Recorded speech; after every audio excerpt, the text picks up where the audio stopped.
आदरणीय सभापति जी, मेरे लिए कोई अनुभव मेरा बहुत पुराना है। 2002 से जब वे विपक्ष में थे तब से, और 2004 से जब वो सत्ता में आए तब से, और 2014 से मैं जब यहां आया तब से, पिछले 25 साल से संसद का एक भी सत्र ऐसा नहीं गया, मोदी संसद का सदस्य नहीं था, एक भी सत्र ऐसा नहीं गया जिसमें इस सदन के अंदर मोदी को गाली देने का काम न किया हो इन लोगों ने। 25 साल।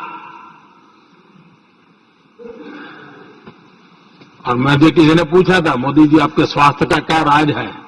मैंने कहा मैं डेली 2 किलो गाली खाता हूं।